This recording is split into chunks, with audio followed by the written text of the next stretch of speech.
The Tale of the Okanagan. The scientist was mad, but he lived in the Okanagan Valley. So how mad could you be from staring at land? Very mad. He was so mad, in fact, that he thought his family were strands of grass. From that logic, he had a fairly large family, and this is what he believed. He would go out every day and water the grass, even if it was raining, while he was still standing outside. He thought he possessed the holy water. So his family was nourished. When he showed his friend Bob his family, Bob called him mad. The mad scientist nodded, as he assumed that was a compliment. Today, though, he woke up to discover that half his family had been murdered. Half the lawn had been mowed. Bob had mowed the lawn, but let's go along with the mystery. When the mad scientist headed to Bob's house and knocked on Bob's door, Bob answered. "Who killed my family?" asked the scientist. "I don't know, Harold." "How'd they die?" "I don't know," Harold replied. "They were shredded." "Geez, don't know." And then Bob closed the door. Harold scratched his head, wondering who could have murdered half his family. He headed back to his house and decided that what he needed was a quick remedy of alien blood. So he took the alien named Bilbo out of his cage in the basement and cut off his arm with a large carving knife. "Hey!" cried Bilbo when the arm was removed. "Oh, shut up! It'll grow back in a few minutes." And it did. Harold then shoved Bilbo back into his cage and headed back upstairs to mash the arm into soup. Once he had mixed the alien's arm with bat's blood and rat feces, he chugged the concoction and threw it up all over the kitchen counter. "Delicious!" he said, satisfied, and wiped his mouth with the back of his hand. "Now, to find out who murdered my family." Harold placed the glass in the sink, threw on his long, billowing black coat, and headed out the door. His first stop, Okanagan Lake.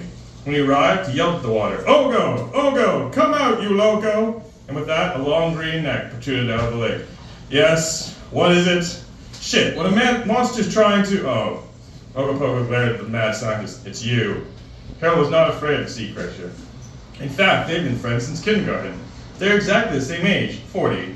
And the only reason they were such good acquaintances was because Ogopogo had saved Harold from drowning. His real parents, not the blades of grass, upon discovering the monster, planned to kill it with a shotgun, but then soon noticed that there were no bullets inside the contraption. Ogopogo laughed at this and swam away. The monster had been threatened with murder many times, over periods of weeks sometimes, but everyone who tried to kill Ogopogo discovered that there were no bullets in their guns. This was no fluke, as Ogopogo was magical, but only had one power, to remove bullets from guns from his enemies who planned to kill him. If a friend had shot him, he'd be dead. But Harold had never thought of killing his only sea monster friend. "What do you want?" asked Ogopogo, opening both eyes. "I want to know if you murdered my family," stated Harold.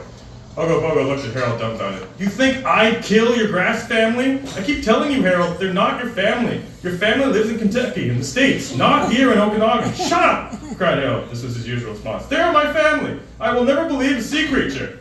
At this, Ogopogo could just sigh, as he did now, and ignore the comment. "Maybe someone mowed the lawn." "But who would have mowed the lawn? The only human friend I have is Bob, and he told me he didn't mow the lawn." "You won't believe a sea creature, but you'll believe Bob," exclaimed Ogopogo. "He's less reliable than me. Bob's my friend. Why would he lie?" "He's not your friend, Harry. Bob just thinks you're hilarious and probably mowed your lawn. He still doesn't believe you have an alien in your basement." "But I do have an alien in my basement." "I know, but he still doesn't believe you." "Well, what do sea creatures know?" Ogopogo sighed. This argument had become invalid. "Well, then I'm going back to sleep, since it seems you won't listen to me." "No!" cried Harold, like a little child. "I need you to help me solve the mystery." "I just did!" stated Ogopogo. "Bob murdered your parents." "That bastard!" cried Harold, and then he ran away. He ran all the way back to his house, which is 4 kilometers away. He completely forgot about his car that would be sitting in the parking lot for the next week. Ogopogo sighed, noticing what an idiot Harold was. He stared at Harold's blue Ford F-150 truck that was still sitting in the parking lot. Must have been a nasty bump on the head when he was dropped as a child, thought Ogopogo. And then he swam back to the deep end to get some sleep until he heard people yelling, "He's here! I knew it! Let's kill it!" Every day someone wants to kill me, and every day they fail. Tired, out of breath, and about to collapse, Harold rammed his finger like fist against Bob's door and yelled to his face when he opened it, "You liar! You mowed half of my fucking lawn!" Spit flew everywhere as Harold splattered his message. Bob wiped the spit off his face and then punched Harold hard in the face. "I mowed half of your fucking lawn," he said to the whimpering man at his front porch. "And now I've mowed the other half." Then he slammed the door.